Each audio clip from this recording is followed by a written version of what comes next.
participantes, somos B-Lawyer y el día de hoy continuamos con el desarrollo del curso internacional de análisis económico del derecho.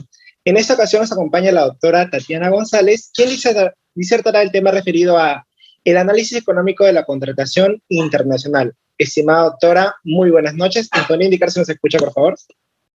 Hola, muy buenas noches a todos. Sí, maestro Fabián, lo escucho perfectamente. Muchísimas gracias, doctora, por acompañarnos el día de hoy. ¿Nos podría indicar, doctora, si va a desarrollar una presentación en PPTs o va a ser oralizada la presentación? Sí, les voy a proyectar una presentación. Sí, doctora, ¿usted cree que podría ir poniendo las PPTs para ver si existe algún inconveniente, por favor? En estos momentos la estoy empezando a compartir. Si me indican, por favor, si la están visualizando, sin problema. Sí, se visualiza perfecto, doctora. Antes de empezar, voy a realizar la presentación de su reseña. ¿Le parece? Adelante, por favor. Sí, muchísimas gracias, estimada doctora. Estimados participantes, muy buenas noches. Hoy continuamos con el desarrollo del curso. Nos acompaña la doctora Tatiana González, quien es investigadora de tiempo completo asociada C del Centro Regional de Investigaciones Multidisciplinarias de la Universidad Nacional Autónoma de México. Es licenciada en Derecho con especialidad en Derecho Económico en la Universidad Centroamericana de Nicaragua. Asimismo, cuenta con maestría en Derecho en la Universidad Autónoma del Estado de Morelos, también con un programa nacional de posgrado de la calidad del CONACYT y doctorado en Derecho y Globalización por la Universidad Autónoma del Estado de Morelos. Cuenta con un programa nacional de posgrado de calidad del CONCETIP. Asimismo, es miembro del Sistema Nacional de Investigadores del CONCETIP y coordinadora de la Comisión de Asuntos Jurídicos del Centro Internacional de Investigación e Información de la Economía Pública, Social y Cooperativa, Capítulo México. Es coordinadora del proyecto NODES Morelos Solidario y Cooperativo, aprobado por el Instituto Nacional de Economía Social del Gobierno Federal. Se desempeña actualmente como catedrática de diversas universidades mexicanas y extranjeras. Es autora de libros como La Codificación del Derecho Mercantil Internacional, publicado por la editorial Porrúa México, y a su vez de diversos capítulos y artículos académicos. Es conferencista en diversos eventos académicos nacionales e internacionales, además de ser especialista en la materia de AED. Estimada doctora, muchísimas gracias por su apoyo. Le brindamos el uso de la palabra. Muchísimas gracias, maestro Fabián Osiris. Pues reitero, muy buenas noches a todos. Es un verdadero gusto, un verdadero placer estar acá con todos ustedes. Antes que nada, quisiera agradecer la invitación a B-Lawyer por parte del maestro Fabián Osiris, y asimismo quiero manifestar todo mi reconocimiento por promover este tipo de espacios que nos invitan pues a la reflexión o al estudio de temáticas tan trascendentales que nos invitan a aplicar algo que el filósofo francés Edgar Morin ha denominado un pensamiento complejo, porque estamos realizando un estudio más holístico, integral de algunos fenómenos, de algunas figuras o instituciones, y qué mejor tratándose de un esfuerzo interdisciplinario a partir de este método conocido como análisis económico del derecho. En ese sentido, como bien manifestaba el maestro, pues en esta ocasión me corresponderá disertar o charlar un poco con ustedes en relación al análisis económico de esa contratación internacional, ¿no? Debo de anticiparles, compañeros, pues que ciertamente estudiar la contratación internacional nos demandaría una gran cantidad de horas que generalmente le dedicamos al semestre en las distintas instituciones educativas. Sin embargo, yo voy a tratar de incursionar en el tema destacando aquellos aspectos esenciales de la contratación internacional que podemos analizar bajo la óptica del análisis económico del derecho, tomando en cuenta, por supuesto, la situación que me indica que ustedes ya han tenido un primer acercamiento con las generalidades o las bases de este método que nos permite utilizar conocimientos, teorías de las ciencias económicas para analizar y, en su caso, proponer mejoras a la ciencia del derecho en la cual nos hemos formado o nos estamos formando, ¿no? Entonces, entiendo que ustedes han podido ya traer a colación en los diferentes espacios de conversación o de estos foros que han podido venir desarrollando algunos de esos conocimientos o teorías que podemos también invocar para efectos del análisis económico de la contratación internacional. En ese sentido, en primer lugar, me gustaría manifestar o iniciar parafraseando una reflexión que curiosamente invoca este jurista peruano Alfredo Goulart, un especialista también estudioso del análisis económico del derecho y que poco a poco se ha convertido en un referente a nivel de la región de América Latina para aquellos intelectuales que estamos también interesados, ¿no?, en este método que, si bien tiene su génesis en los sistemas del common law, poco a poco se ha abierto camino también en el contexto de los sistemas romano-germánicos o bonapartistas, pues que caracteriza la familia jurídica de nuestros países en la región de América Latina. Y él tiene un artículo de investigación precisamente publicado por una revista del Instituto de Investigaciones Jurídicas de la UNAM, acá en México, nuestra máxima casa de estudios, llamado Análisis Económico del Derecho entre el formalismo y la esquizofrenia jurídica. Y pues en este documento académico Goulart menciona que en muchas ocasiones los conceptos del derecho se pasean como personajes inexistentes a los cuales el jurista, es decir, los abogados, les hablamos mientras el ego, el ciudadano común y corriente, es decir, el cliente, observa al abogado como si estuviese conversando con el vacío. Entonces los juristas estamos propensos o sujetos a ser considerados como auténticos genios o como verdaderos locos. Lo que Goulart trataba de exponernos con esta reflexión es que en muchas ocasiones invocamos estos conceptos jurídicos que a su vez van vinculados a otros conceptos o a otros predicados intelectuales, pero no somos capaces de explicar cómo esto nos va a ser útil o cómo lo llevamos a una concreción real, ¿no? Cómo lo aplicamos en esa práctica o en esa praxis. Y de esto se trata precisamente, o es el camino fértil que nos abre el análisis económico del derecho, en buena medida como estas instituciones, como estas figuras propias de nuestra ciencia jurídica, no solo tienen esta proyección práctica, sino también podemos mejorarlas utilizando ese conocimiento o teoría pues, de índole económica que ya mencionaba.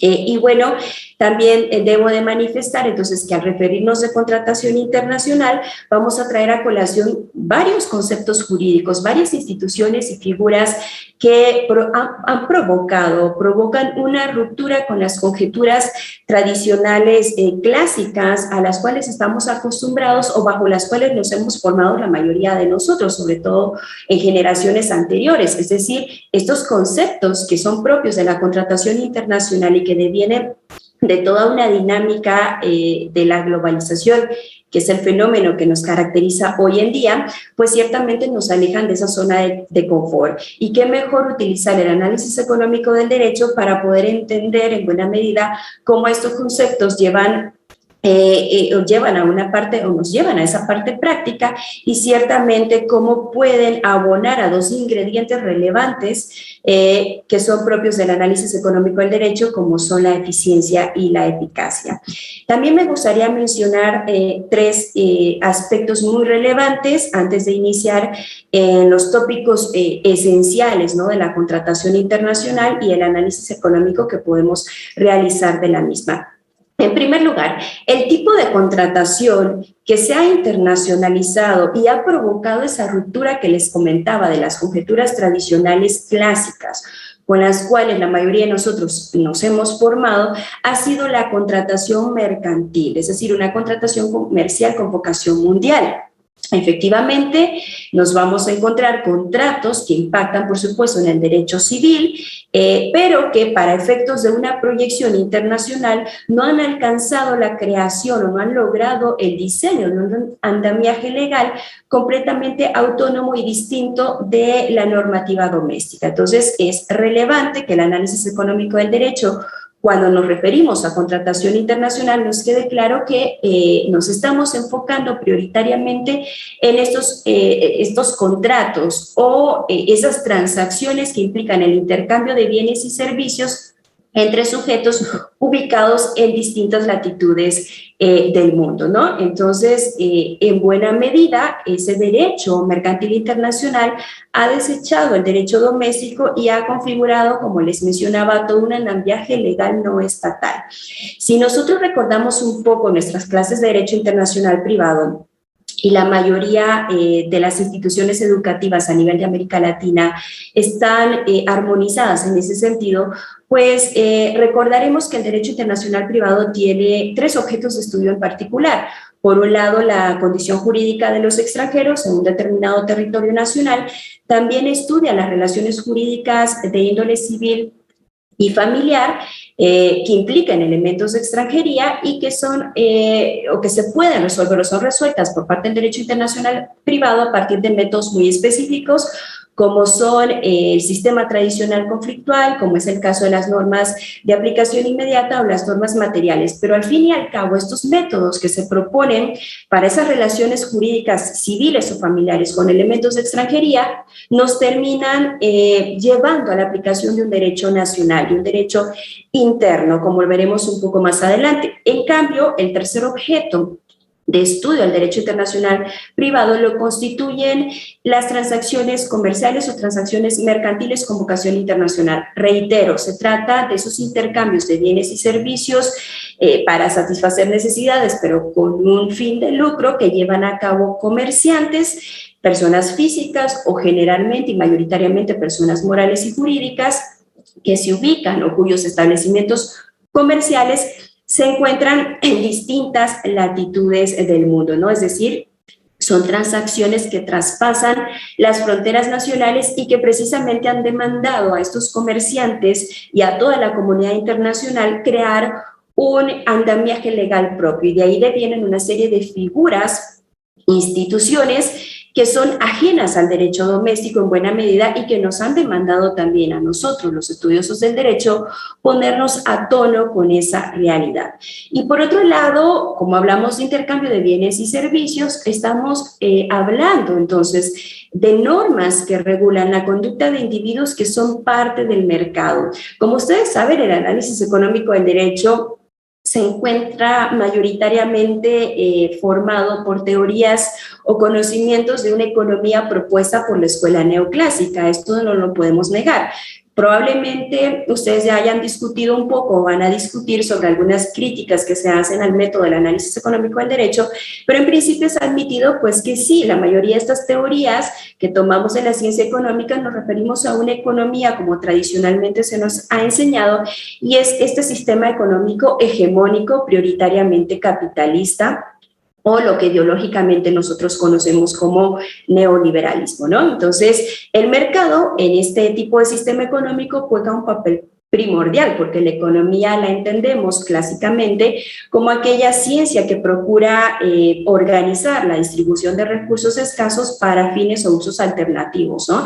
Y entonces, como son recursos escasos, necesitamos distribuirlos de una forma eficiente y esto se logra, según la escuela neoclásica, a través de una institución que llamamos mercado. Y al final, pues el comercio internacional y los propios contratos o figuras que se han gestado en todo ese contexto internacionalizado de intercambios, de transacciones comerciales, ciertamente también han sido construidos a partir de una tradición jurídica pues liberal, ¿no? Que está muy relacionada con una globalización que ondea principalmente la bandera del capitalismo. Entonces, cobra relevancia la utilidad del análisis económico del derecho para analizar esos intercambios entre estos sujetos que al final son agentes del mercado porque tienen como parte profesional, es decir, como una parte propia de su actividad en llevar a cabo de forma constante esos intercambios de bienes y servicios. Y como menciona una locución latina muy conocida, ubis o quietas ibi ius,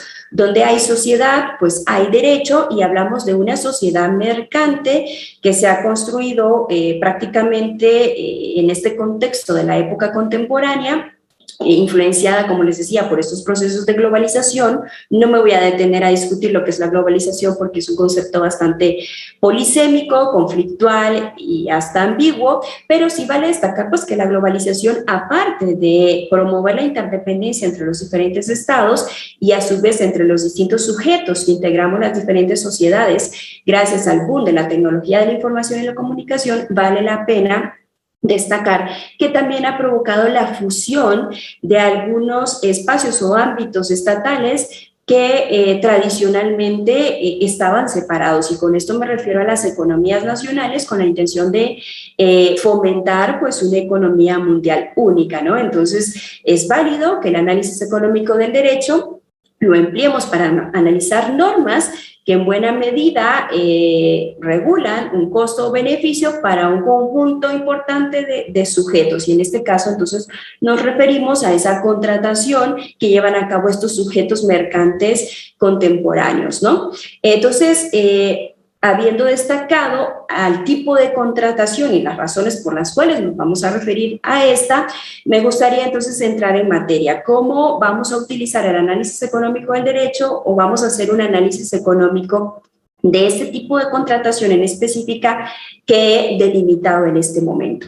En primer lugar, hablemos de la eficiencia. Pues, ciertamente, ya les mencionaba, ¿no?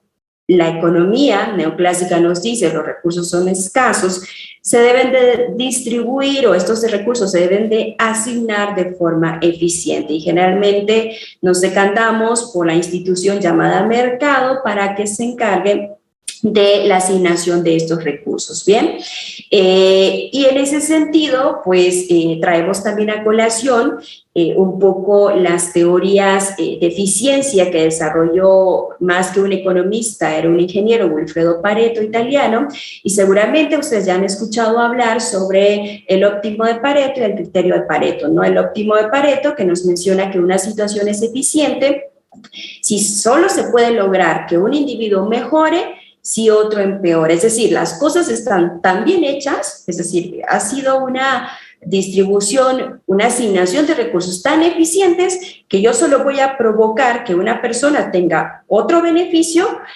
pero esto a su vez provocaría el perjuicio de un tercero. Es decir, no puedo reorganizar desde una perspectiva meramente económica, lo voy a mencionar, no puedo reorganizar esa producción y ese consumo con el ánimo de provocar un beneficio o una ventaja en un individuo sin perjudicar a un tercero. Entonces ahí hablamos de un óptimo de Pareto, pero por supuesto que esto no siempre es así, es todo lo contrario.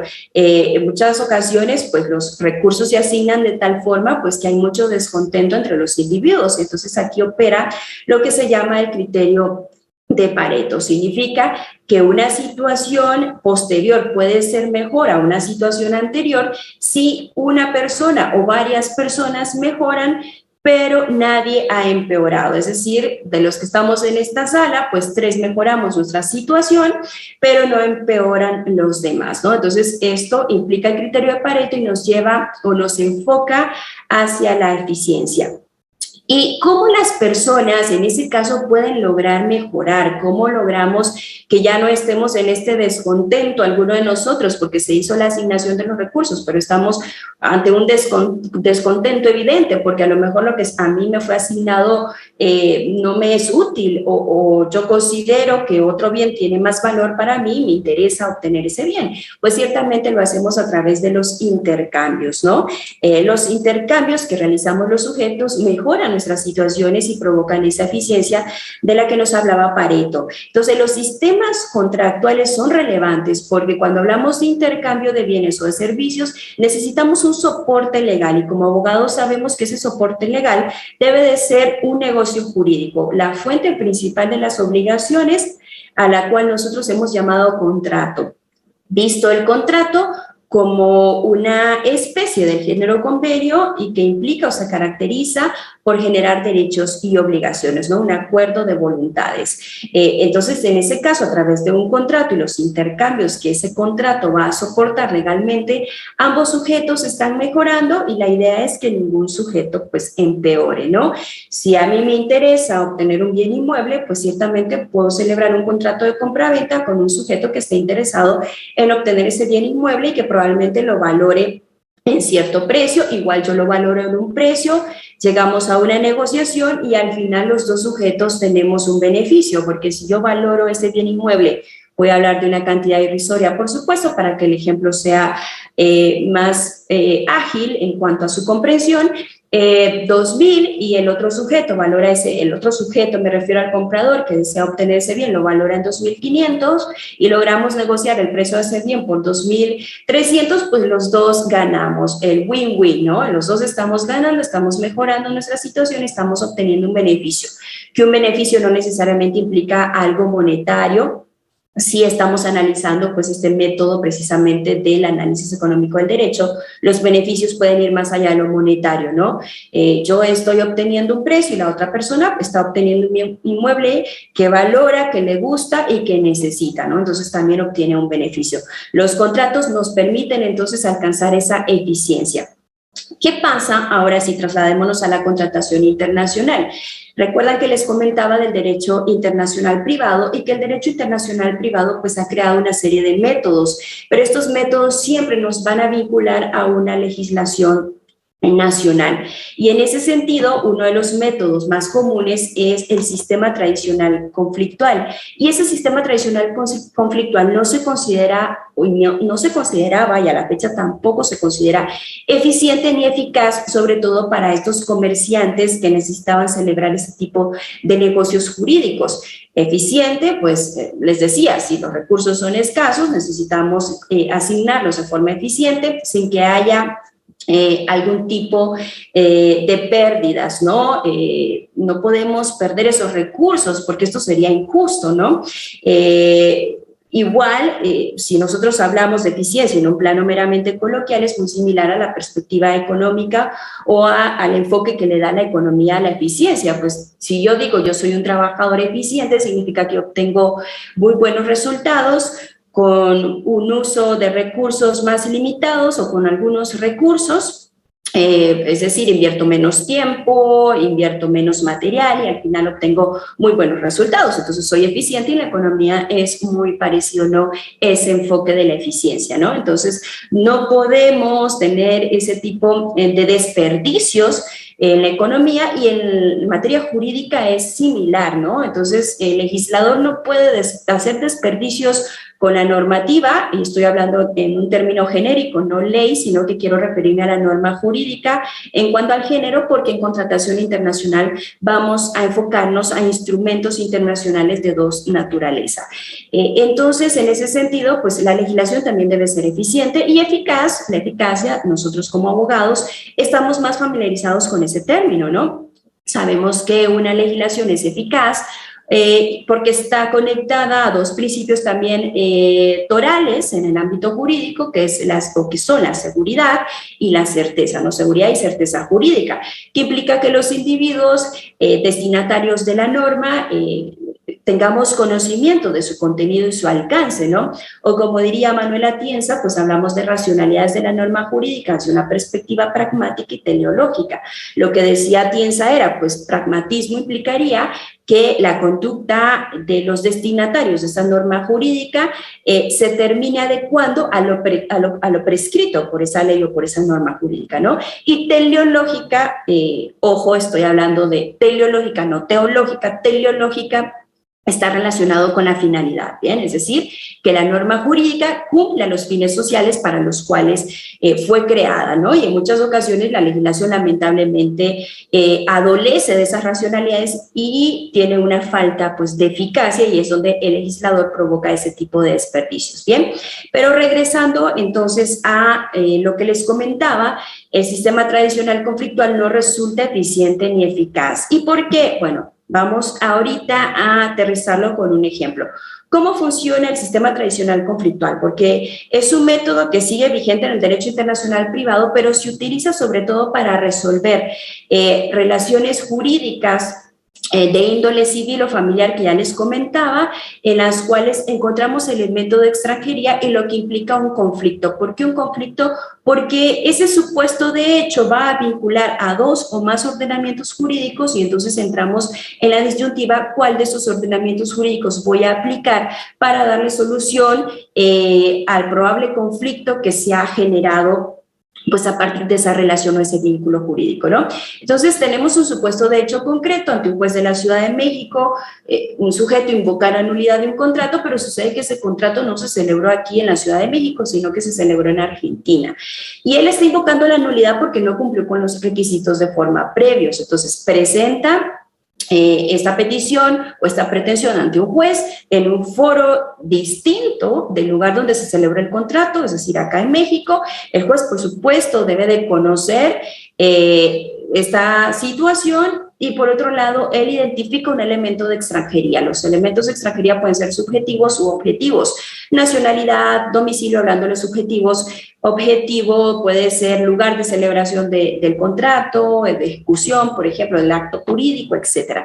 Entonces, hay un elemento de extranjería porque efectivamente se celebró en otro país distinto de México. ¿Qué hace este juez? Pues en el sistema tradicional conflictual, este aplicador del derecho lleva a cabo, compañeros, todo un ejercicio acrobático mental. Yo así le he denominado porque efectivamente es un esfuerzo importante el que realiza el aplicador o el intérprete del derecho y a la vez le lleva más tiempo para dar solución a esa situación jurídica que se está sometiendo pues a su conocimiento. El juez del foro, en el supuesto, en el caso concreto que les invocaba, pues busca su regla de conflicto. Todas las legislaciones tienen reglas o normas de conflicto. Generalmente están contenidas en los códigos civiles, al menos en el caso de México. Por ejemplo, están contenidas en el artículo 13 del Código Civil Federal, ¿no? Entonces, las normas de conflicto, a diferencia de una norma tradicional a las que estamos acostumbrados, que tienen un supuesto de hecho y una consecuencia jurídica, la norma de conflicto está compuesta por un supuesto de hecho, efectivamente, pero no trae aparejada una consecuencia jurídica o no nos indica la solución al caso en concreto, sino que nos hace una remisión. Toma en cuenta algo que se denomina punto de conexión, que en buena medida viene dado por el elemento de extranjería, es decir, la relación que las personas, las cosas o los actos tienen con determinados sistemas jurídicos. En el supuesto concreto que he invocado, tenemos un acto jurídico celebrado en otro país. Entonces, ahí tenemos un punto de conexión objetivo, la celebración del acto jurídico en otro país distinto al foro en el cual se encuentra el juez que va a conocer sobre el caso en cuestión, ¿no?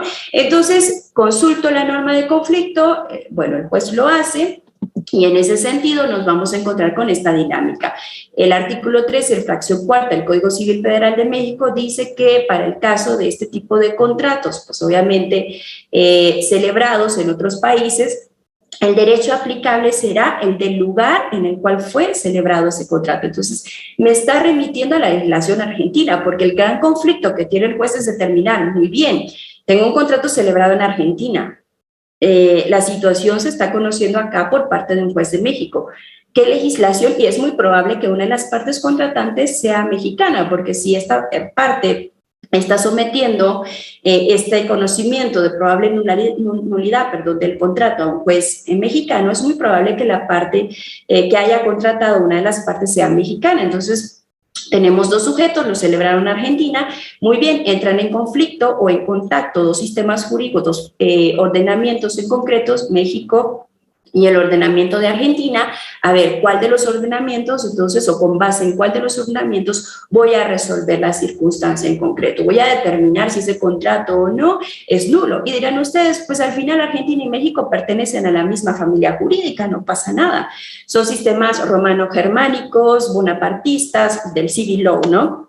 Pero no, créanme que sí, porque, por ejemplo, México, y en este caso concreto queda perfecto el ejemplo, no adopta la teoría causalista. Para México la causa no es una parte integrante del acto jurídico, de hecho se tiene una tendencia anticausalista y se considera que la causa, acá en México los juristas han determinado que está implícita en el objeto y en el consentimiento, y probablemente en Argentina, como sí sucede en la mayoría de los países de América Latina, la causa sí sea un elemento integrante del acto jurídico, ¿no? Entonces, sí es importante determinar con base en cuál ordenamiento va a resolver ese juez. Entonces, él consulta su norma de conflicto, la norma de conflicto lo que hace es una remisión y dice el derecho del lugar en el cual se celebró ese contrato.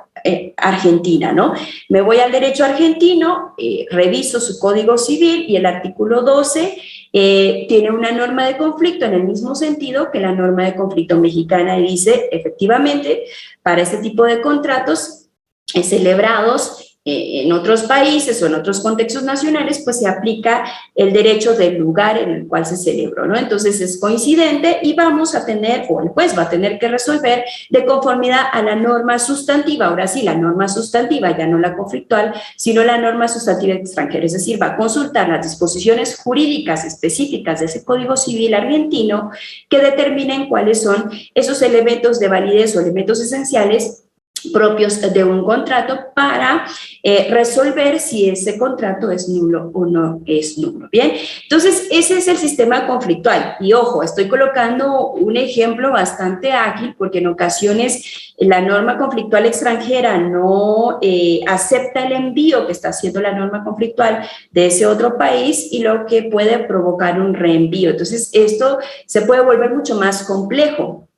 Y este sistema tradicional conflictual, cuando fue puesto a disposición de los comerciantes de la época actual para regular sobre todo sus contratos, estos dijeron, pues esto no es de utilidad, yo no puedo permitirme que un juez, y pensemos también la carga de trabajo que tienen los jueces nacionales, tarde meses o a veces hasta un año más en resolver un conflicto de esta naturaleza, realizando todo este ejercicio acrobático mental de ver cuál es la norma de conflicto, luego cuál es la norma sustantiva y si hay envíos o reenvíos. No, bueno, y pensemos en contenedores que por supuesto trasladan mercancía de gran volumen e imaginemos, ¿no?, que se trata de productos, de bienes o mercancía perecedera. Entonces yo no puedo permitirme que esto suceda. Entonces, los comerciantes dijeron, no, el sistema tradicional conflictual propio del derecho internacional privado, aunque el derecho mercantil internacional esté inmerso en esta rama, pues ciertamente no es eficiente, no es eficiente ni es eficaz, ¿no? Y no es eficaz por otra razón también. Si ustedes están contratando, por ejemplo, con un chino, y ustedes... Perú, ¿no? Y ellos, y el otro comerciante está en China y te dice, pues a ver, ¿qué derecho vamos a aplicar a este contrato internacional? Probablemente las partes en principio defiendan su derecho doméstico, ¿no? Va a decir el colega en Perú, pues yo quiero que se aplique el derecho mercantil peruano, y el chino va a decir, no, pues yo quiero que se aplique el derecho comercial que está vigente en China.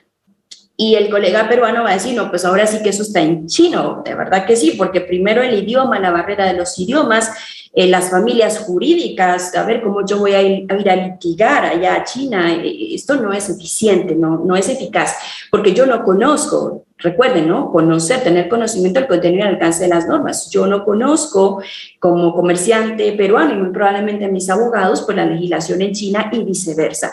Entonces, es este mecanismo del sistema tradicional conflictual, este método, esta configuración propia del derecho internacional privado que sigue vigente, pero reitero, para relaciones jurídicas de tipo civil y familiar con elementos de extranjería, no fue útil para los comerciantes contemporáneos. Ellos dijeron, esto no es viable.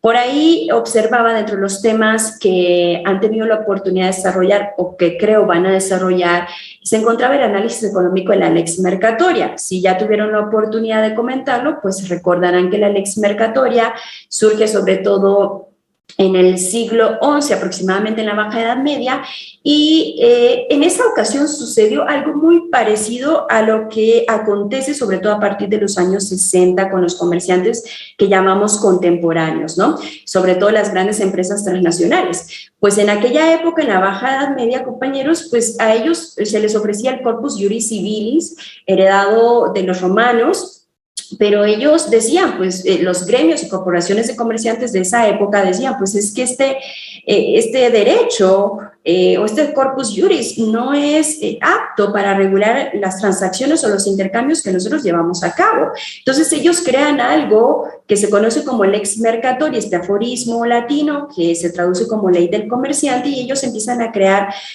sus propias reglas, ¿no?, con base en sus usos, principios, y a esto se le denominó entonces lex mercatoria, y pues fue permitido en esa época, y los comerciantes de esa Baja Edad Media pues crearon su propio derecho.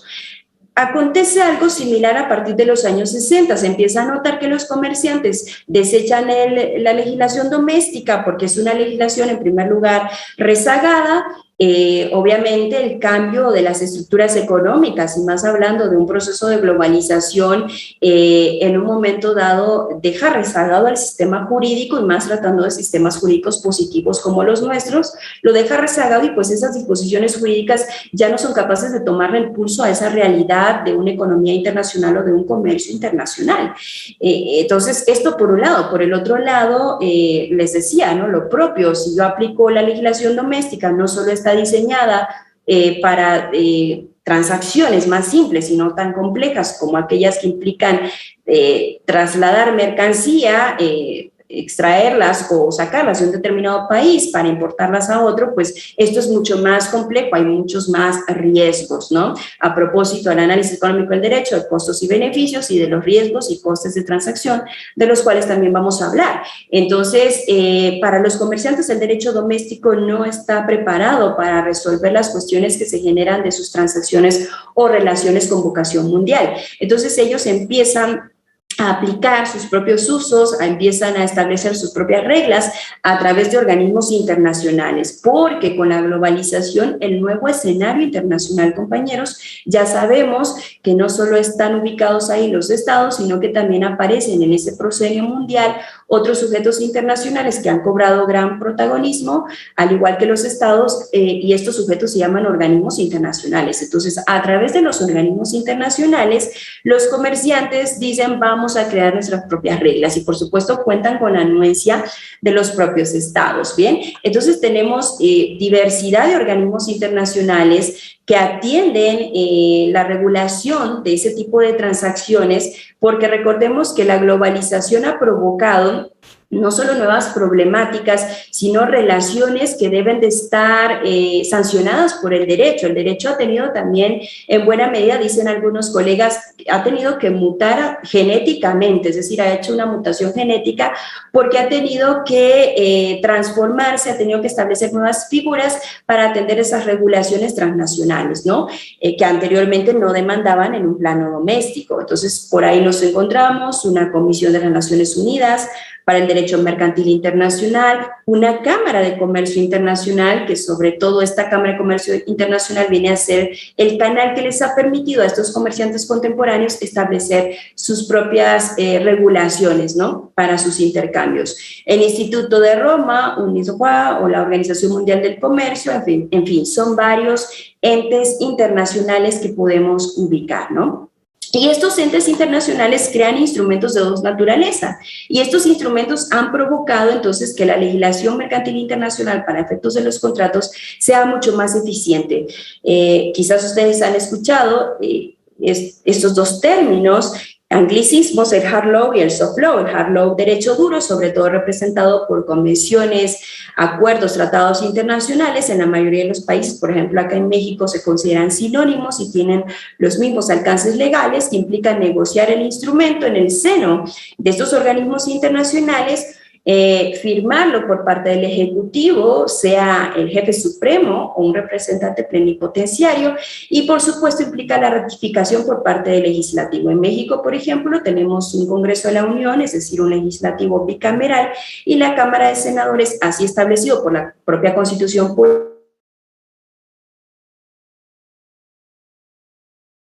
tratados internacionales, pues que firme el Ejecutivo. Y después se hacen los depósitos respectivos y entran en vigencia estos tratados o acuerdos internacionales en términos del derecho internacional público.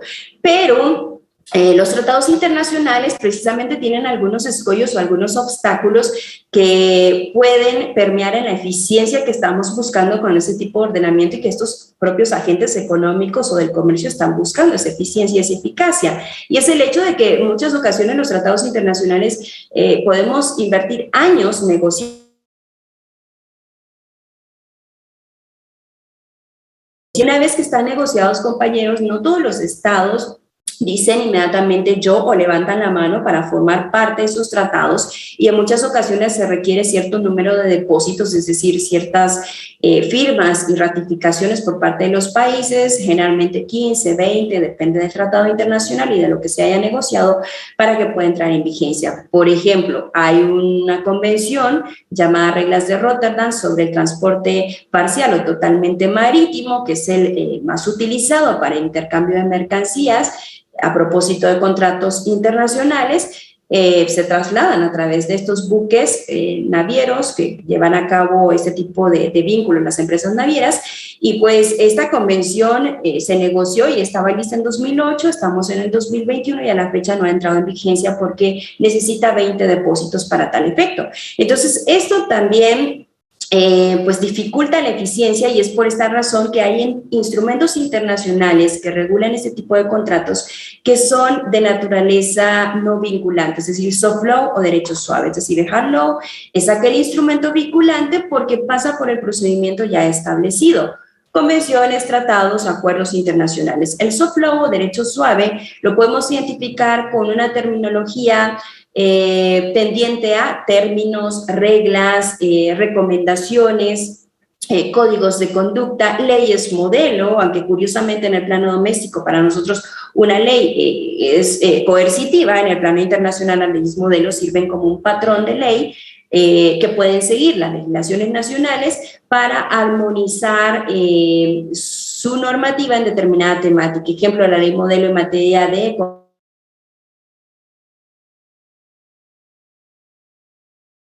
tienen la posibilidad, si así lo consideran, de incorporarla o no, porque no son vinculantes, no son obligatorios.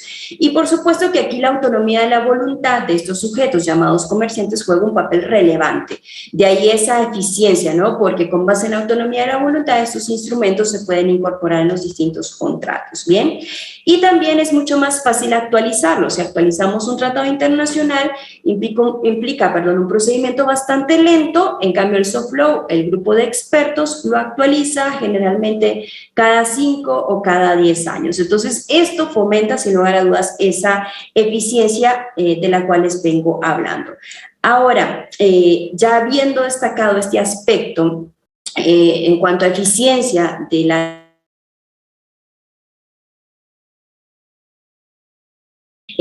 nos referimos también a otra teoría, ¿no? Otros conocimientos propios de la ciencia económica que se llaman los costos de transacción, sobre todo establecidos por Coase, y por ahí ya teníamos otros expertos o otros intelectuales en materia económica que ya habían reflexionado sobre los famosos costos de transacción, como es el caso de Pigou. Pero bueno, en este caso, pues ciertamente los contratos van a cumplir con ciertas funciones, ¿no? Y específicamente voy a mencionar cuáles funciones. Primero, los contratos resuelven la ventaja estratégica del cumplimiento no simultáneo. En materia, compañeros, de contratación internacional, los contratos no son contratos instantáneos, es decir, cuyas prestaciones se cumplen en el momento. Es decir, yo voy a una tienda, compro un par de zapatos, en ese momento me los mido, me gustaron, pago el costo que me indiquen, y ahí tenemos una transacción, un intercambio de un bien, una compra-venta, pero es mucho más ágil y ciertamente no conlleva mayor riesgo. Pero en el caso, y también destaco, ¿no?, que fue instantánea. En el caso de la contratación internacional, por excelencia, uno de los contratos que más se utilizan es la compra-venta internacional de mercaderías. Pero acá nos encontramos frente a contratos de tracto sucesivo. Recordemos que la compra-venta, y así lo determinan la mayoría de los códigos civiles de América Latina, se perfecciona, es decir, logra desplegar todos esos efectos jurídicos desde el momento en que los sujetos contratantes, comprador y vendedor, se ponen de acuerdo en relación con la cosa, objeto de ese contrato, y el precio cierto, ¿no? A partir de ese momento queda perfeccionado el contrato, pero el cumplimiento de las prestaciones puede darse de forma posterior, es decir, hay dos prestaciones en este tipo de contratos: transmitir la propiedad, obviamente, de ese bien, y de hecho la traditio, que llamaban los romanos, la entrega del bien, o de la cosa objeto del contrato, y a la vez pues el pago, ¿no?, que debe de hacer el comprador al vendedor. Entonces hay dos prestaciones que perfectamente pueden llevarse a cabo más adelante, ¿no? Ahorita negociamos un contrato de compra-venta internacional y yo, vendedor, les voy a enviar las botellas de tequila hasta febrero del siguiente año, ¿no? Pero si lo celebramos, en ese momento queda perfeccionado el contrato. Entonces, el contrato, en este caso, los contratos internacionales cumplen esa función, ¿no? Y también los contratos reducen los costos de transacción que ya les mencionaba, ¿no? Los costos de transacción, obviamente, son de distinta índole. Por ejemplo, tenemos costos de búsqueda. En los costos de búsqueda, sobre todo, pues, ¿qué me interesa adquirir a mí, no? Pues, ¿qué quiero comprar? ¿Qué quiero obtener? ¿Con quién voy a contratar, no? También después vienen los costos de la negociación. Una vez que yo ya sé con quién voy a contratar, cuánto, qué calidad tiene, qué características, la negociación, pues saber cuánto es el precio, cuándo me lo vas a entregar, cómo me lo vas a trasladar, y por último tenemos también los costos de ejecución, que es muy importante estos costos preverlos en un proceso ex antes. ¿Por qué? Porque son costos ex post, es decir, posterior a la celebración del contrato, cuando ya viene la ejecución. Pues, ¿qué pasa? ¿Qué pasa si usted me incumple y usted está en China, ¿no? ¿Cómo voy a hacer exigible yo el cumplimiento de ese contrato? Entonces, materia de contratos y específicamente la legislación internacional mercantil prevé también estos costos de transacción, es decir, reducir estos costos de transacción. El primer caso, voy a hablar concretamente de aspectos muy prácticos, ¿no? La autonomía de la voluntad.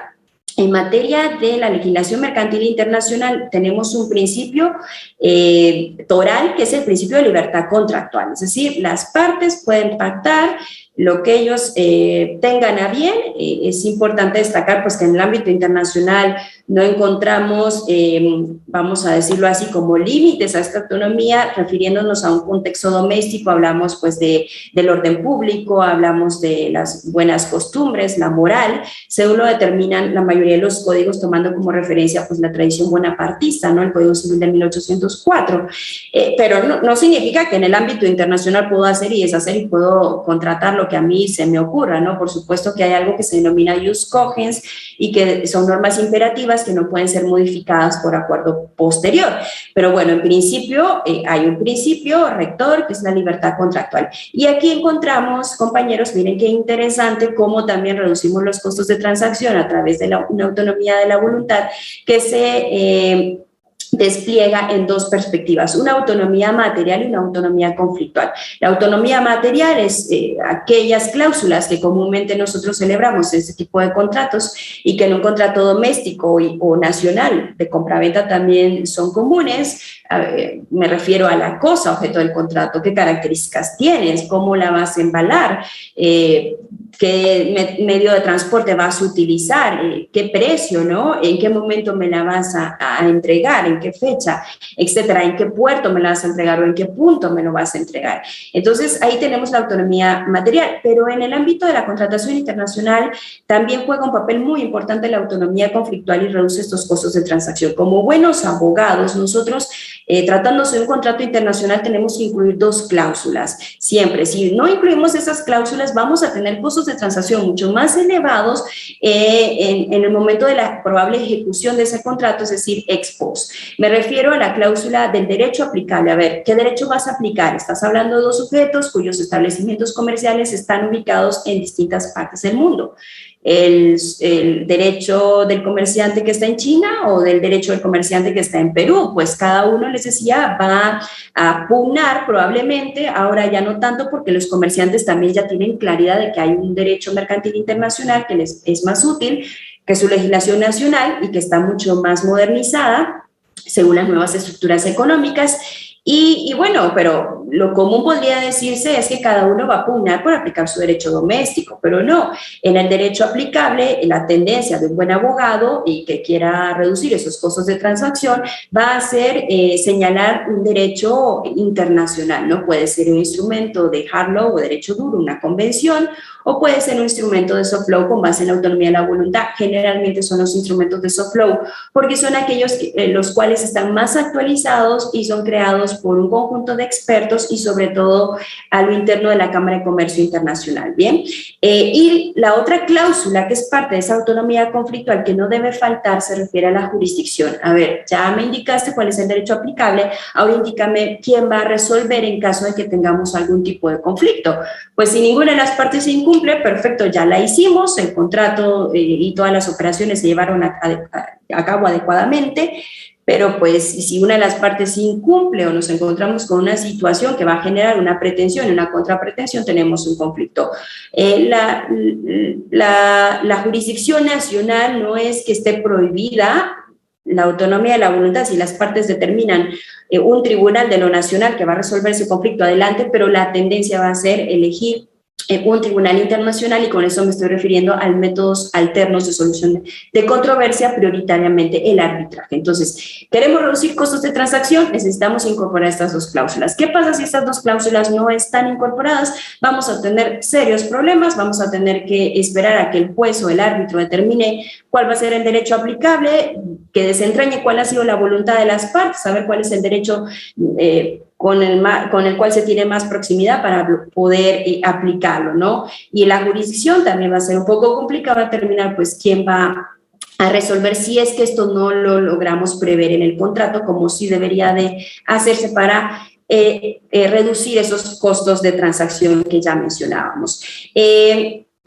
Otros ejemplos concretos de cómo la normativa internacional ha procurado reducir los llamados costos de transacción. Los famosos Incoterms son una referencia importantísima en lo que es la lex mercatoria. La lex mercatoria, la mayoría de los doctrinarios señalan que está sobre todo constituida por instrumentos de derecho suave no vinculantes, pero son tan buenos, tan bien elaborados por expertos que van adquiriendo una observancia mundial cada día más importante, ¿no? Y bueno, en este caso, los famosos Incoterms, Incoterms es el acrónimo para International Commercial Terms, que significa términos del comercio internacional. Generalmente se genera una versión cada 10 años, la primera versión data de 1936, y son creados a lo interno de la Cámara de Comercio Internacional, que como buena cámara representa los intereses de la comunidad empresarial internacional.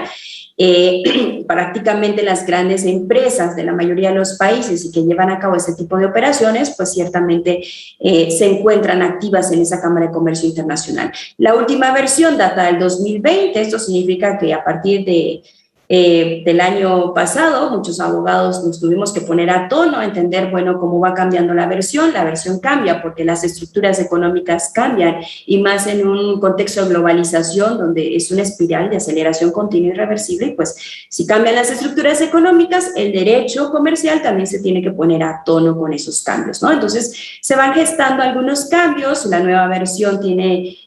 no son trascendentales esos cambios, pero sí tiene aspectos muy interesantes. Pero bueno, solo destaco que los Incoterms son instrumentos internacionales de derecho suave que reducen de forma importante los costos de transacción. ¿Por qué? Porque uno de estos Incoterms, cualquiera que yo elija, obviamente estas siglas o acrónimos refieren a términos en inglés, y vale destacar que eso también permite romper las barreras del idioma. Si estoy contratando con un comerciante de China, perfectamente, si los dos invocamos el Incoterms ex-work, vamos a entender de qué se trata.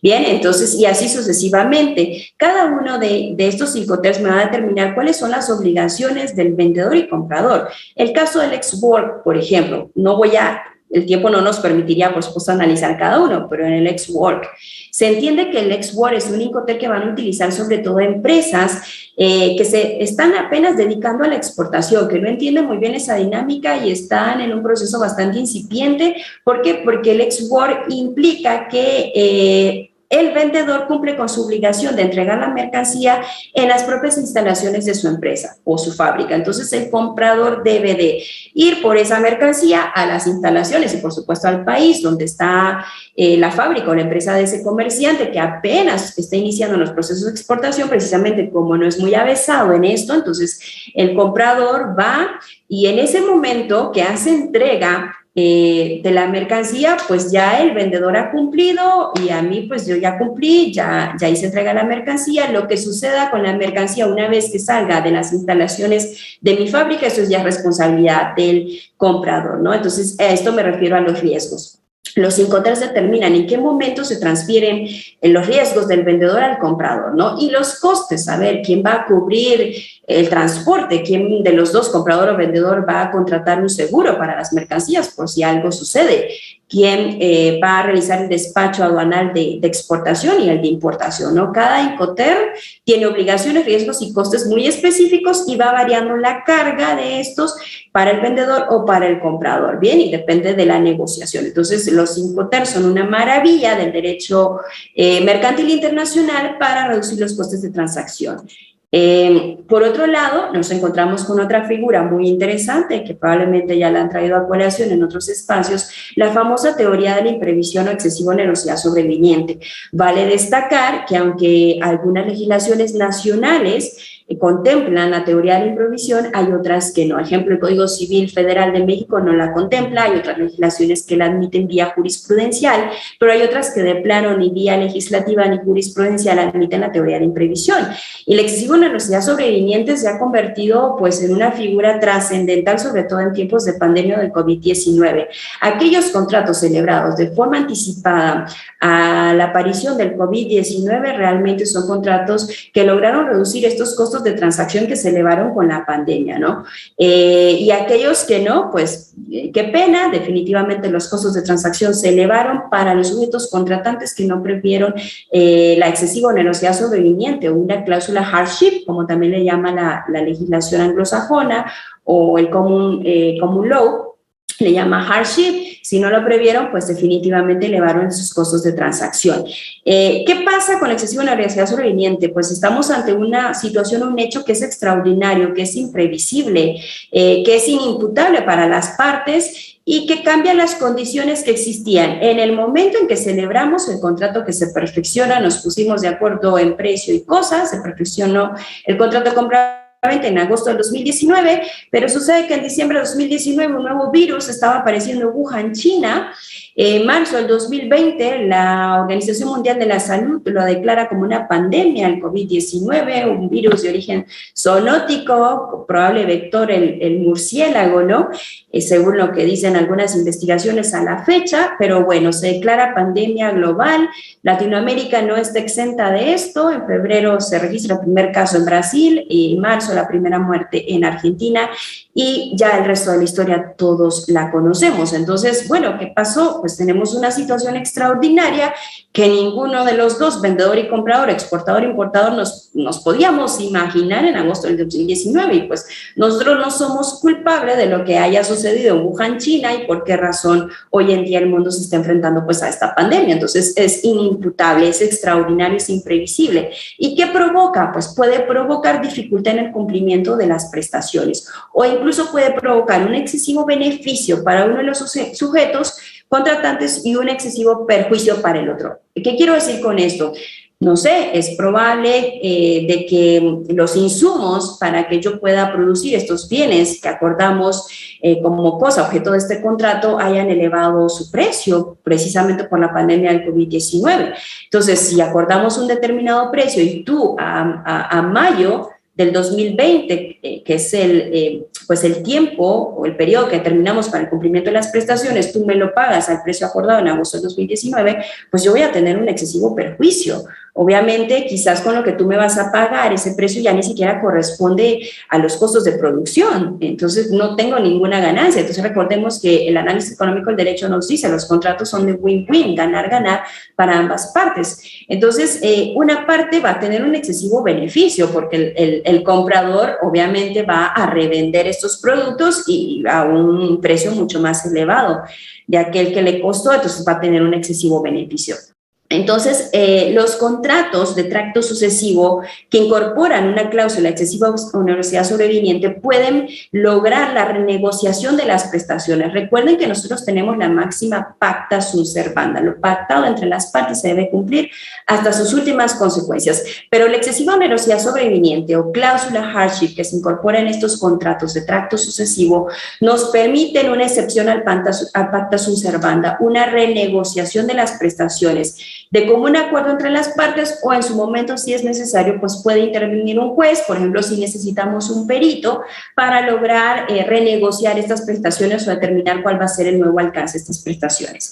Y la legislación internacional sí cuenta con un instrumento específico que se llama Principios Generales para la Contratación Internacional del Instituto de Roma, UNIDROIT, y estos principios incorporan pues esta cláusula rebus sic stantibus, cláusula hardship o excesiva onerosidad sobreviniente o teoría de la improvisión. Estamos hablando de lo mismo, ¿no? Los principios UNIDROIT son tan flexibles que nos dicen que los puede incorporar un contrato con denominaciones como lex mercatoria, principios generales del derecho. Y si yo indico esto en un contrato, estoy entonces señalando que el derecho aplicable van a ser estos principios UNIDROIT, y si me encuentro con un contrato de tracto sucesivo que se vio afectado por el COVID-19, pues se activa la cláusula de excesiva onerosidad sobreviniente y podemos renegociar las prestaciones. Pero si esto no se incorporó de forma expresa en el contrato, la cláusula hardship, porque puede ser expresa, ¿no?, como tal, transcrita desde los principios UNIDROIT, o yo puedo indicar que el derecho aplicable van a ser los principios UNIDROIT. Cualquiera de las dos vías es viable para que la excesiva onerosidad sobreviniente pueda invocarse en este tipo de contratos ante situaciones como la ya descrita. Pero si yo no la incorporé a través de ninguna de las dos vías que mencioné, pues no la puedo invocar y vamos a generar costos de transacción importantes para los sujetos contratantes. Otro ejemplo es la Convención de Viena sobre compraventa internacional de mercaderías.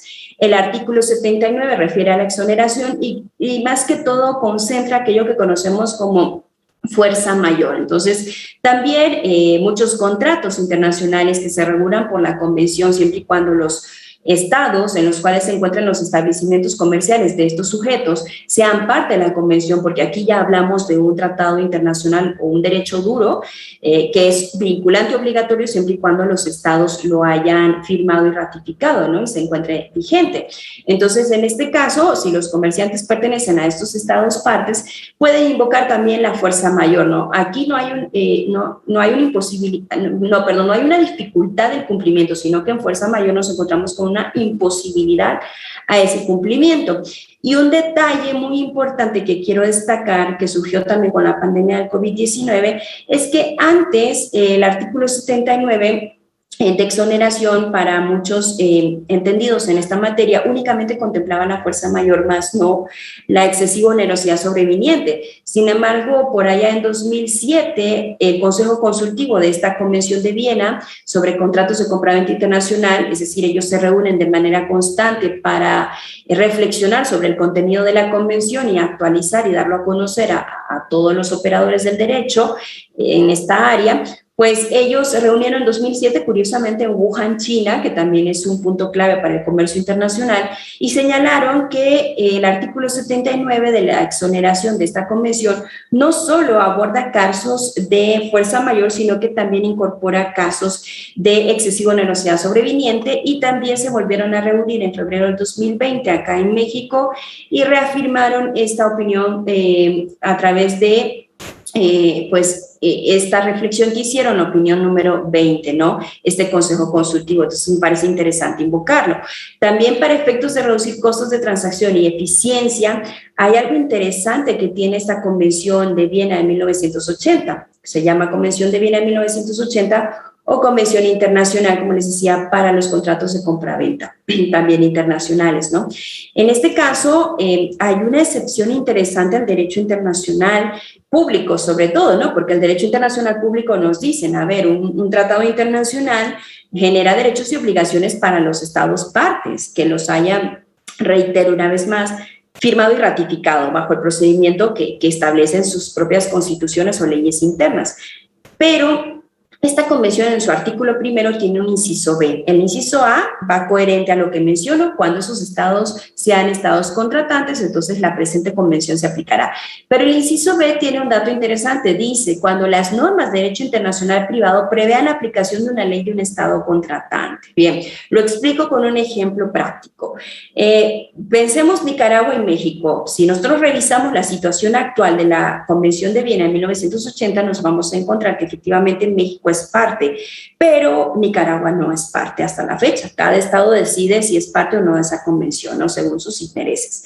En ese caso en concreto, pues si nos encontramos con un comerciante cuyo establecimiento está en Nicaragua y un comerciante cuyo establecimiento está en México, el comerciante mexicano dice, yo sí quiero regularlo por esta convención, pero el nicaragüense va a decir, no, porque mi país no es parte, está en lo correcto. Pero curiosamente tenemos este inciso B que logra ampliar o logra extender el ámbito de aplicación de la Convención de Viena de 1980. ¿De qué manera? Bueno, ¿cómo nos los indica acá? En el ejemplo práctico que les iba a dar, voy a contextualizarlo de la siguiente forma. Pensemos que ese contrato se celebró en México, ¿bien? ¿Recuerdan el famoso sistema tradicional conflictual que les hablaba, que en buena medida fue desechado por los comerciantes? Pues aquí el grupo de trabajo que creó esta convención sí tomó un poquito de esas normas conflictuales y la incorporó para ampliar la aplicación pues, de esta convención. Pensemos entonces que el contrato se celebró en México, comerciante nicaragüense, comerciante mexicano, bien, mexicano, su estado sí es parte, Nicaragua no es parte, bien, pero nos indica lo siguiente, pues si la norma de derecho internacional privado, llámese norma de conflicto, me remite a la ley de un estado que sí es parte de esa convención, yo la puedo aplicar, esa convención a ese contrato internacional. Vean qué formidable este mecanismo para lograr esa eficiencia en la contratación internacional. Si ese contrato se celebra en México y yo reviso las normas de conflicto de Nicaragua, que las tiene en el título preliminar de su Código Civil vigente, vamos a encontrar que dice que para el caso de los contratos el derecho aplicable será el del lugar donde se celebró ese acto jurídico.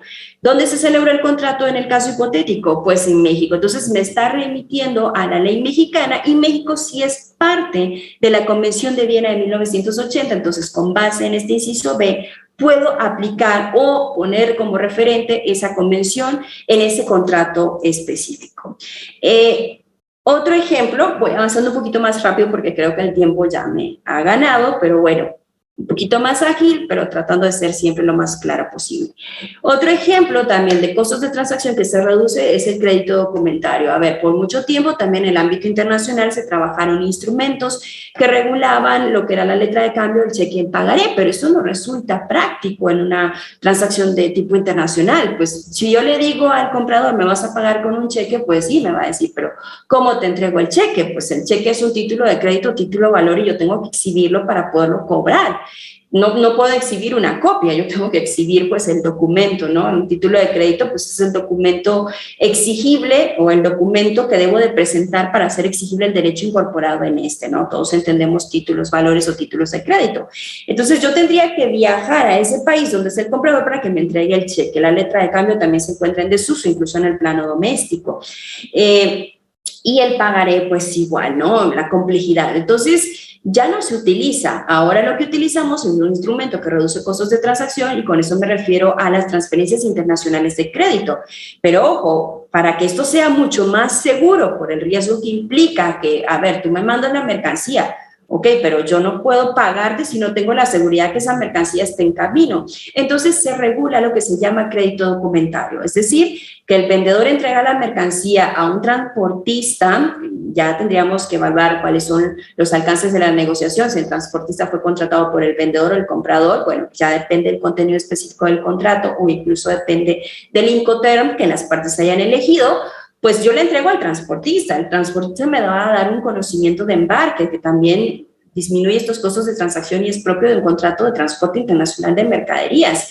Y con otros documentos con los cuales yo voy ante un banco, el banco sería el banco avisador, es decir, en mi propio foro, en mi propio país, ese banco tiene pues la orden de hacerme un pago siempre y cuando yo le presente toda esa documentación que acredite que efectivamente la mercancía ya se encuentra pues en proceso de traslado, ¿no? Se encuentra siendo transportada al puerto de destino. Y aquí tenemos pues toda una dinámica del crédito documentario que da seguridad jurídica a esa transacción y que reduce estos costos de transacción, ¿bien?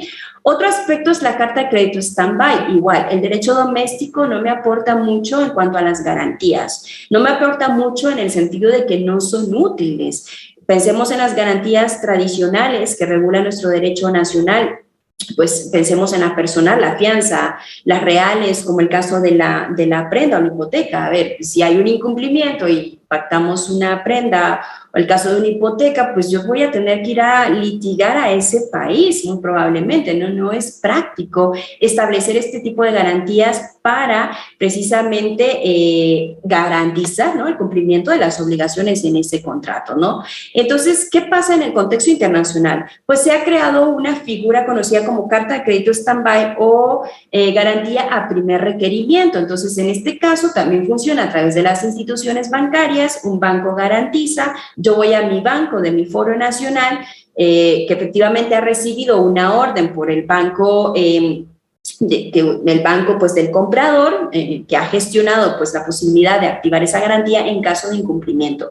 Y la gran ventaja de la garantía es que no necesita el banco pruebas que determinen por qué se incumplió, ¿no? Es decir, no investiga los hechos subyacentes. Yo voy ante el banco, presento documentos muy generales de esa contratación y le digo, pues el otro sujeto que contrató esta carta de crédito stand-by, pues simple y sencillamente no ha cumplido. Entonces, se activa la carta de crédito stand-by, el banco examina esos documentos generales sin investigar, ok, ¿por qué incumplió? ¿Qué pasó? ¿Por qué no te pagó? No te pagó porque la mercancía no llegó con la calidad respectiva, con las características, o al banco no le importa.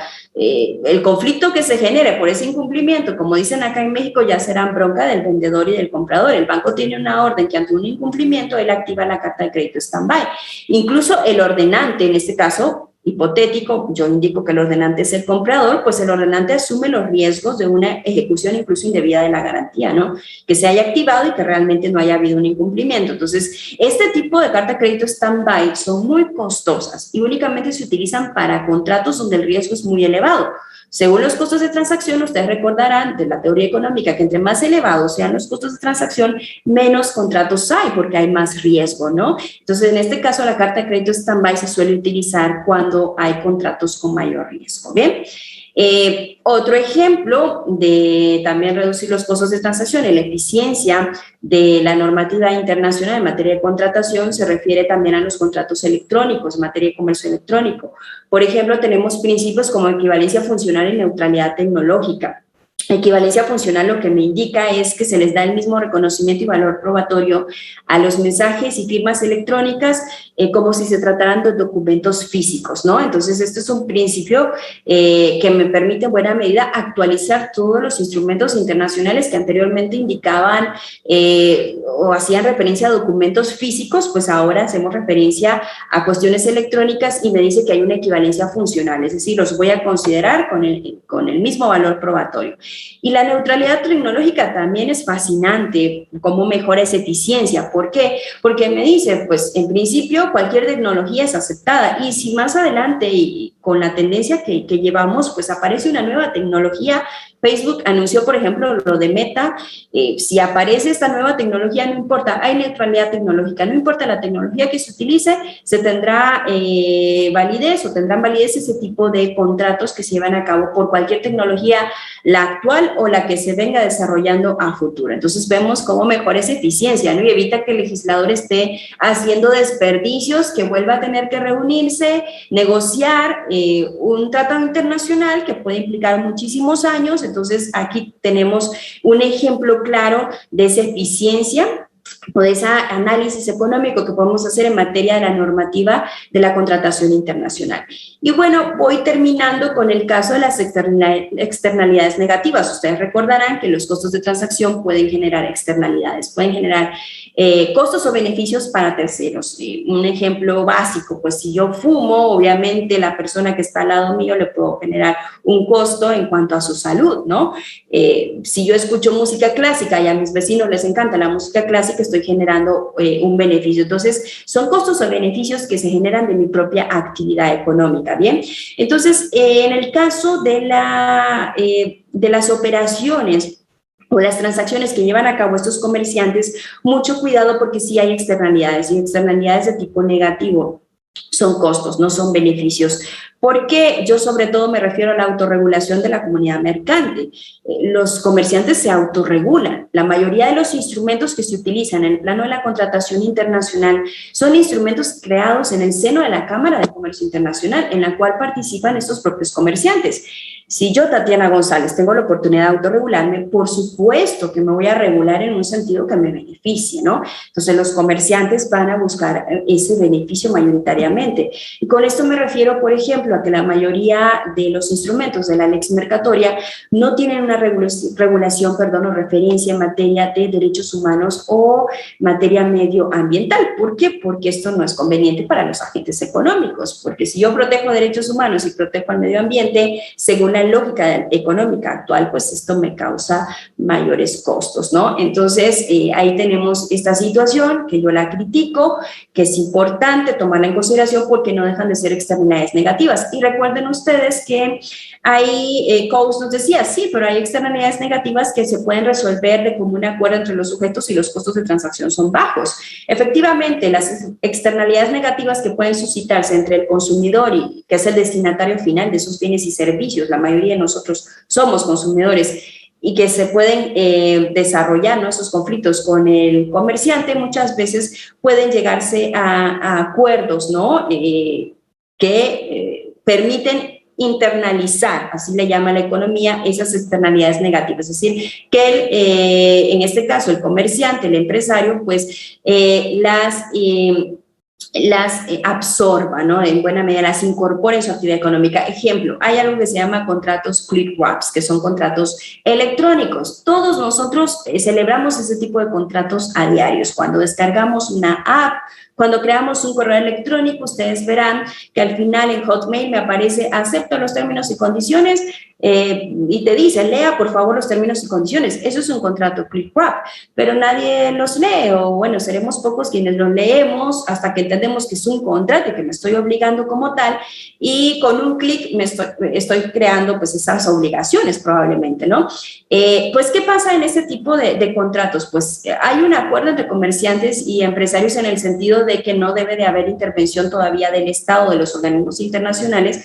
De eso se trata las externalidades según Coase, pues en la medida de lo posible que los sujetos privados lo resuelvan sin intervención del Estado, ¿bien? En este caso sería también de los organismos internacionales, que son los que regulan este tipo de materia. Entonces, en este caso, por ejemplo, se ha establecido para los comerciantes, más que todo por vía jurisprudencial, que por favor en las páginas web coloquen con claridad cuáles son esos términos y condiciones, que lo coloquen tanto en español como en inglés, que sea muy claro, incluso se ha demandado que se establezca un acepto y un no acepto, para que sea más claro pues para el consumidor o para el sujeto que está navegando en esas páginas electrónicas que me estoy obligando, ¿bien? Todos esos aspectos. Entonces llegamos a internalizar esas externalidades negativas a través de la propia actividad. Claro, va a ser más, va a tener que invertir un poco más ese empresario en su página web, pero me va a brindar un mejor servicio o esos bienes de una forma mucho más segura y que yo esté consciente que me estoy obligando, ¿no? Pero hay otras externalidades negativas que definitivamente no pueden internalizarse, que necesitan en el sentido de que puedan llegar a un acuerdo entre los sujetos privados. Necesitamos la intervención del Estado, la intervención de esos organismos internacionales. Me refiero, por ejemplo, a la parte de derechos humanos, nuevamente lo invoco, y medioambiental. Por ejemplo, aquí tenemos una regulación que implicó pues para la comunidad internacional. Esto está contenido en la Convención de Viena sobre Derecho de los Tratados de 1969 y me habla de un diálogo de fuentes, aunque la mayoría de los tribunales internacionales hacen caso omiso a esto y me dice, ok, si usted está resolviendo, lo voy a explicar en un aspecto más práctico, una situación comercial, pero tome en cuenta que la normatividad internacional es amplia, ¿no? Entonces, yo necesito tomar en cuenta toda forma pertinente de derecho internacional aplicable en las relaciones entre partes, es decir, no solo la normativa mercantil internacional, tome en cuenta aspectos de derechos humanos que también se han confeccionado en un plano internacional y que después han influenciado las legislaciones nacionales. Tome en cuenta pues acuerdos medioambientales también, que el programa del PNUMA, el Programa de las Naciones Unidas para el Medio Ambiente, también ha creado, ¿no? Todo esto forma un corpus juris internacional y usted lo debe de considerar, ¿bien? Ese es un ejemplo, entonces, de una externalidad negativa que eleva los costos de transacción y porque nos afecta a todo y es mucho más complicado que todos los individuos nos pongamos de acuerdo como si se pusieron de acuerdo en la externalidad negativa que mencioné de los contratos quick wraps, ¿bien? Entonces, son algunos aspectos que quería compartir con ustedes, creo que me he extendido un poco más, pero les decía yo, hablar de contratación internacional implica muchas horas de estudio y quise dejarles los aspectos más esenciales y en la medida de lo posible lo más práctico a partir de ese análisis económico que hemos realizado. Yo les agradezco muchísimo la atención, si hay dudas, hay preguntas, quedo completamente a su disposición e igual dejo acá mis datos, si de forma posterior tienen alguna consulta, quedo completamente a la orden. Les agradezco mucho.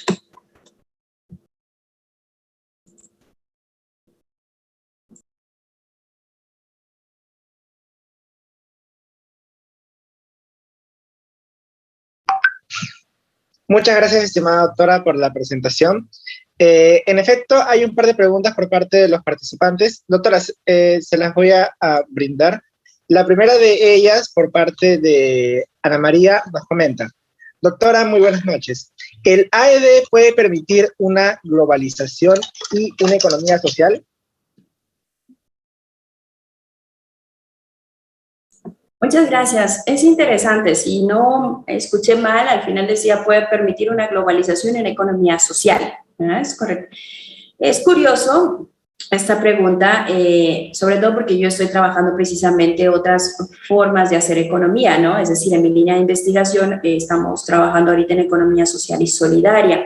Muy probablemente esta alternativa es la que se refiere a la compañera. Entonces, a ver, yo estoy de acuerdo en la crítica, se los decía, de que el análisis económico del derecho y la globalización misma ondean una bandera de una economía de corte capitalista, que es el sistema hegemónico actualmente, el fundamentalismo del mercado, básicamente todas las teorías y estos conocimientos que utilizamos por vía de la ADE vienen de la escuela neoclásica, ¿no?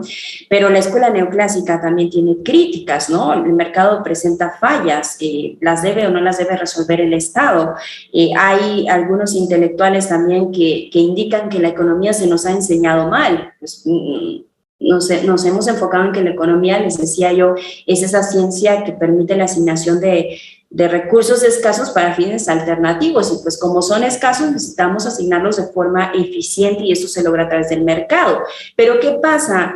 Carpolanchi, por ejemplo, un estudioso con una obra que se ha retomado en los últimos años, esta obra se llama La Gran Transformación de 1940, vaticinaba el desastre que iba a ser dejar al mercado autorregularse, ¿no? Y dejar que la asignación de los recursos se diera a través de esta institución llamada mercado. Y él vaticinaba que estábamos creando una sociedad de mercado y no una sociedad con mercado. Ese de y ese con, el uso de esas preposiciones son muy diferentes. Ahorita la globalización tal cual está configurada y el sistema hegemónico actual es una sociedad de mercado, donde el mercado es una institución desarraigada de lo social y desarraigada también de la parte medioambiental. ¿Bien? Entonces el mercado dice, pues aquí están mis leyes, los agentes privados, el famoso laissez-faire, laissez-passer, déjalos tranquilos, que ellos con base en las leyes del propio mercado podrán lograr esa eficiencia y esto no es cierto, ¿no? Porque hemos logrado documentar incluso a través de datos estadísticos los resultados del capitalismo y con eso no quiero decir de que me estoy enfocando en una teoría quizás de un sistema económico socialista, ¿no? como cualquier sistema, necesitamos criticarlo no por sus raíces, no por ideología, vamos a criticarlo por los frutos. Si nosotros empezamos a visualizar las cifras en cada uno de los países, en México, por ejemplo, de 126 millones de mexicanos, 50 millones de mexicanos se encuentran en pobreza, y de esos 50, 10 millones de mexicanos, según los últimos datos del INEGI acá, publicados en febrero, marzo de este año, de esos 50 millones, 10 millones están en pobreza extrema. Entonces, y esto ha sido derivado precisamente de una política o un sistema económico capitalista o política neoliberal. Que el capitalismo ha mejorado, ha incrementado el Producto Interno Bruto de los países, es correcto. Es que el capitalismo genera riquezas, y generar riquezas no está mal. Lo que está mal es concentrar las riquezas en muy pocas manos. Entonces, sería ahí donde es importante destacar que el AED, y ahí concuerdo con Alfredo Goulart, pues efectivamente ondea las banderas de la política neoliberal principalmente, pero no es el único sistema económico. Nosotros podemos tomar teorías y conocimientos, y yo invito a hacer esto en el AED, de otras formas de hacer economía, como la economía social y solidaria. Podemos tomar esas teorías y conocimientos y aplicarla para hacer un análisis económico al derecho, que puede resultar en ese enfoque de economía social y solidaria, pues mucho más justo, a propósito de una máxima del derecho que nosotros llamamos pues justicia, ¿no? Entonces, sí es posible que la AED se contagie de esto, pero para eso nosotros tenemos que pugnar, ¿no? Que también analicemos el derecho con estas nuevas herramientas. ¿Cómo está configurado el AED actualmente? Y la globalización, una economía social y solidaria se podría lograr, pero hay mucho esfuerzo que ya se está realizando. No soy partidaria de que la economía social solidaria, como una otra forma de hacer economía más consciente con las relaciones de los seres humanos y la naturaleza, desplace al capitalismo, como mencionan algunos. Soy más de la idea que puede convivir en el mercado con el propio sistema capitalista. Muchas gracias, doctora. Una siguiente pregunta nos comenta Diego Ceballos. Muy buenas noches, doctora. ¿Cómo influye el análisis económico del derecho en la forma de vida de las personas? Interesante pregunta también. El análisis económico del derecho, pues en la forma de vida de las personas, el análisis económico del derecho también tiene su propia concepción de lo que debemos nosotros considerar como economía, ¿no? Por un lado, vuelvo a lo mismo, ¿no? La conceptualización clásica. La economía nos permite asignar los recursos de forma eficiente, recursos para fines alternativos, ¿no? Y el AED, más que todo, nos menciona o se rescata, sobre todo de una propuesta beckeriana, el AED o el análisis económico del derecho, sobre todo a partir de conocimientos aportados por la microeconomía, pues nos permite predecir la conducta del individuo, y yo creo que ahí encontraríamos pues ese enlace, como decía el cuestionamiento que me expresaba, ¿no? La forma de vida de los sujetos. Bien, si hablamos entonces que la AED, por estar relacionado con la economía es la ciencia por excelencia que puede predecir la conducta de los individuos, entre tanto esos individuos sean racionales, porque ahí viene otra de las críticas al análisis económico del derecho. No siempre los individuos actuamos de forma racional, entonces ahí se rompe en buena medida pues esta conceptualización, ¿no? Del AED. Pero bueno, en principio vamos a partir de que la mayoría de los individuos actuamos con base a incentivos. Hay conductas que pueden provocar un desincentivo, ¿no? Entonces, en ese sentido podemos anticiparnos, predecirlas. Entonces, mejorar la vida de las personas, ¿cómo puede influir para en ese sentido? Pues en mejorarla. Yo me anticipo a cuáles van a ser las decisiones de esos individuos para crear estos incentivos, y esto sobre todo lo hacemos por vía pues de las instituciones del derecho. Y si hablamos que el derecho en sí mismo, como lo ha conceptualizado García Maínez, yo creo que todos hemos estudiado el concepto de derecho a partir de los postulados de Maínez, aunque hoy seguimos pugnando entre juristas qué es derecho, pero bueno, la mayoría lo hemos aprendido con este concepto del mexicano Maínez, y decía, pues es el conjunto de normas que regula la conducta del individuo de sociedad. Entonces, si hablamos de que podemos predecir cuál va a ser ese comportamiento de los individuos a través del análisis económico del derecho, entonces podemos forjar una legislación mucho más racional, en palabras de Manuel Atienza, no provocar esos desperdicios por parte del legislador, y con esto orientarnos a satisfacer necesidades de estos individuos, diría la economía social solidaria a propósito del anterior cuestionamiento, necesidades y deseos legítimos de todos los individuos en sociedad que permitan la reproducción ampliada de la vida, y con esto me refiero de cada uno de nosotros como seres humanos y por supuesto también de nuestra relación con la naturaleza. Entonces yo considero que a través de esa predicción, utilizando estas teorías de la ED, podríamos lograr esa mejora en varios ámbitos de desenvolvimiento humano.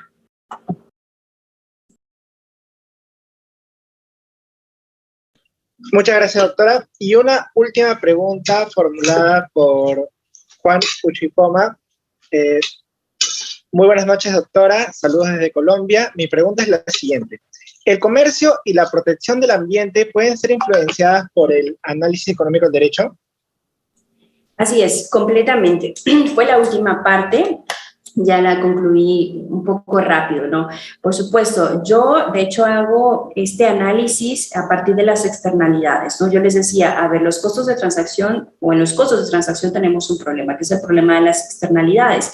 Es decir, con mi actividad, con cualquier actividad que nosotros desarrollamos, incluso en el plano cotidiano, nosotros podemos generar un costo-beneficio a los otros sujetos que me rodean. Les decía, ¿no? El caso concreto de fumar, obviamente, si yo fumo, pues voy a generar un costo para esta persona en cuestiones de salud, probablemente.